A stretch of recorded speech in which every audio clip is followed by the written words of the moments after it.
आज हम बना रहे हैं बहुत ही शानदार सा शरबत जो ठंडक देने के साथ बहुत ज़्यादा हेल्दी भी है। इसके बहुत ज़्यादा बेनिफिट्स भी हैं। इसको पीकर आपको बहुत से फ़ायदे मिलेंगे।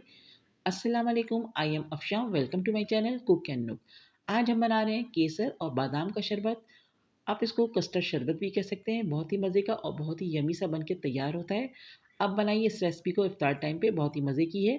तो चलिए इसको बनाना स्टार्ट कर लेते हैं। तो यहाँ पर हमने ले लिया 1 litre milk, full cream milk use किया हमने इसमें। और इसमें हमें चाहिए 1 टेबलस्पून कॉर्नफ्लोर और 5 टेबलस्पून हमने यहाँ पर शुगर ली है। और शुगर आप अपने टेस्ट के हिसाब से कम या ज़्यादा कर सकते हैं। यहाँ पर हमारे पास है केसर यानी कि ज़ाफ़रान, पिंच ऑफ ज़ाफ़रान लिया था जिसको हमने थोड़ी सी देर के लिए पानी में भिगो कर रख दिया ताकि इसका अच्छा सा कलर निकल के आ जाए। 1 टेबलस्पून हमने लिया तुखमलंगा जिसको हमने सोक करके रखा हुआ है, तकरीबन 15 से 20 मिनट के लिए इसको सोक कर लिया था।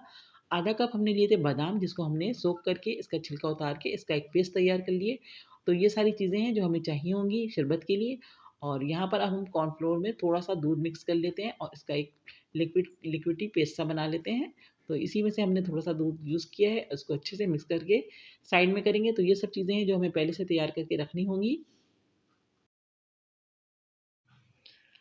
तो सबसे पहले हम दूध को बॉयल करेंगे, तो अच्छे से जब बॉयल आएगा तो आगे हम इसमें चीज़ें डालना स्टार्ट करेंगे। तो मैंने यहाँ पर दूध सारा डाल दिया और इसको हम बॉयल करने के लिए रख दिए। तो देखिए हमारे दूध में बॉयल आ चुका है, तो इस स्टेज पे हम इसमें डाल रहे हैं 3 से 4 सफ़ेद इलायची। इसका हमने मुँह खोल दिया था ताकि सारे फ्लेवर हमारे दूध के अंदर आ जाएँ। तो अब हमारा दूध अच्छा सा पक रहा है। साथ ही अब हम इसमें डाल रहे हैं जो हमने बादाम का पेस्ट बना के रखा हुआ है, उसको हम डालेंगे। और इसको हम चलाते रहेंगे ताकि नीचे से ये चिपके नहीं, बादाम है तो नीचे लग सकते हैं। तो अब हम इसको चलाते हुए तकरीबन 10 मिनट तक कुक करेंगे।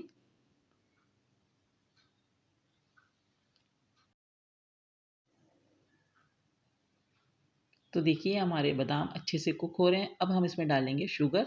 तो शुगर आपके टेस्ट पर है कि आपको कितना पसंद है, उस हिसाब से डालिएगा। मैंने 5 टेबल स्पून डाले हैं। बिल्कुल बेहतरीन मीठा बनेगा अगर 5 टेबल स्पून डालेंगे। अगर आपको ज़्यादा पसंद है तो कम ज़्यादा डालिए, कम पसंद है तो कम डालिए। अब शुगर को भी उस वक़्त तक पकाएँगे जब तक कि ये अच्छे से डिज़ॉल्व नहीं हो जाती। उसके बाद हमने इसमें डाल दिया ज़ाफ़रान।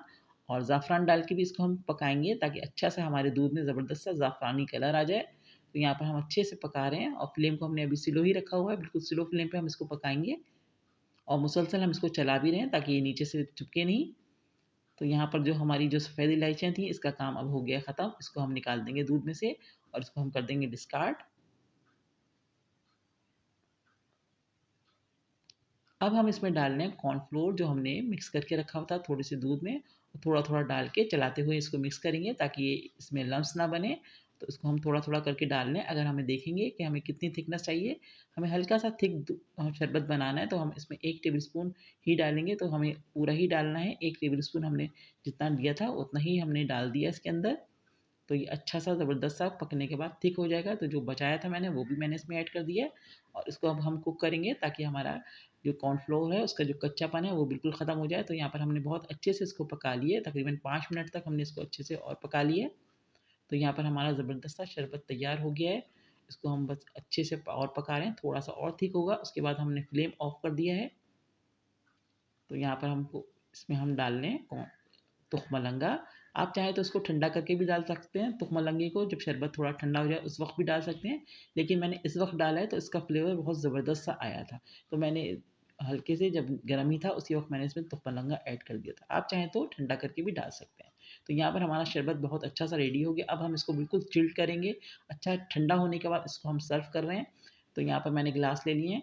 तो इस पे ऊपर से हम गार्निश करेंगे पिस्ते बादाम के साथ। तो ज़बरदस्त सा, रिफ्रेशिंग सा, हेल्दी सा ड्रिंक हमारा तैयार हो गया है। आप इसको ज़रूर ट्राई कीजिएगा इफ्तार टाइम पर, बहुत ही मज़े का लगेगा, बहुत ही ठंडा-ठंडा, कूल-कूल। तो इसको ट्राई कीजिए। और अगर आपको ये रेसिपी पसंद आए तो प्लीज़ लाइक ज़रूर कीजिएगा, कमेंट सेक्शन में कमेंट्स करके अपना फीडबैक दीजिएगा। चैनल पर नए तो प्लीज़ मेरे चैनल को सब्सक्राइब कीजिए। नेक्स्ट वीडियो के साथ इंशाअल्लाह बहुत जल्द आऊँगी। दुआओं में याद रखिएगा। अल्लाह हाफ़िज़।